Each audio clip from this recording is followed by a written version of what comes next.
చిలకలూరిపేటలో రాజకీయంగా ఆసక్తికర పరిణామం చోటు చేసుకుంది. మాజీ మంత్రి విడుదల రజనీపై గతంలో విమర్శలు చేసిన NRI Sai Karthik city centre యజమాని రావి మురళీ చౌదరి బహిరంగంగా క్షమాపణలు చెప్పారు. డ్రైనేజ్ సమస్యకు సంబంధించి తనను కొందరు రాజకీయ నాయకులు తప్పుదోవ పట్టించారని, వాస్తవాలు తెలుసుకోకుండా మాజీ మంత్రి విడుదల రజనీపై ఆరోపణలు చేసినందుకు చింతిస్తున్నానని తెలిపారు. రాజకీయ ప్రయోజనాల కోసం తనను ఒక ఆయుధంగా ఉపయోగించుకున్నారని, విదేశాల్లో ఉద్యోగం చేసుకుంటున్న తనను గుడ్డిగా నమ్మించి ఆమెకు వ్యతిరేకంగా పోరాటం చేయించారని ఆరోపించారు.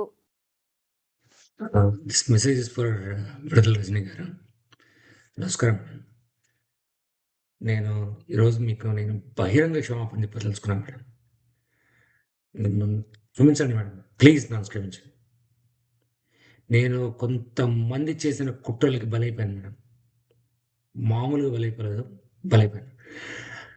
కాంప్లెక్స్ ముందల డ్రైనేజీ విషయంలో, తవ్విన విషయంలో కొంతమంది మీరు కావాలని చేయించారని చెప్పేసి తప్పుడు ప్రచారం చేసి, నాతో మీ మీద పోరాటం చేయించి ఇదంతా చేశారు. మీకు సంబంధం లేదు అని మీరు చెప్పినా కూడా నేను నమ్మలేని పరిస్థితిని కలిగించారు మేడం ఆ రోజు. ఎందుకంటే వాళ్ళు ఎట్లా చెప్పారంటే, ఆ కాంప్లెక్స్ కొట్టేయడానికే మేడం గారు నిన్ను తవ్వించారు.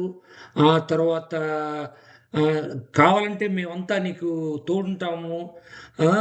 నువ్వు ఆమె మీద పోరాటం చెయ్యి. మేడం గారిని దూషించు.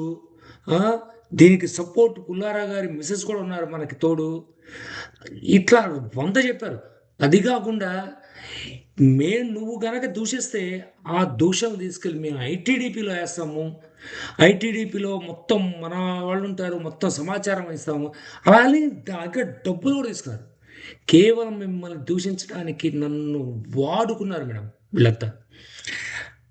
నేను ఒకటి చెప్పదలుచుకున్నాను మేడం. ఒకటి, కాంప్లెక్స్ ముందల డ్రైనేజ్ తవ్విన టైంలో మున్సిపల్ చైర్మన్గా ఎవరున్నారు? అతను వైఎస్ఆర్సీపీ వ్యక్తి, ఆ రోజు రఫాన్. అతను ఈరోజు ఏ పార్టీలో ఉన్నాడు మేడం? తెలుగుదేశం.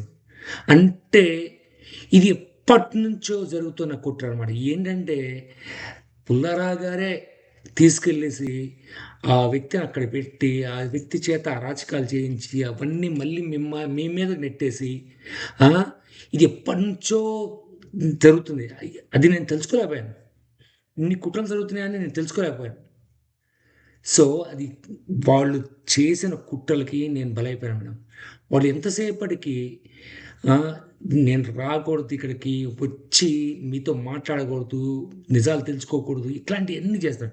మీకు తెలుసు కదా మేడం, నేను ఎక్కడో అమెరికాలో ఉంటాను. వీళ్ళు చెప్పే సమాచారాన్ని బట్టే నేను ఏదైనా మాట్లాడతాను, ఏదైనా డెసిషన్. కానీ నన్ను రెచ్చగొట్టి ఇదంతా చేసి నా చేత మిమ్మల్ని దూషించారు.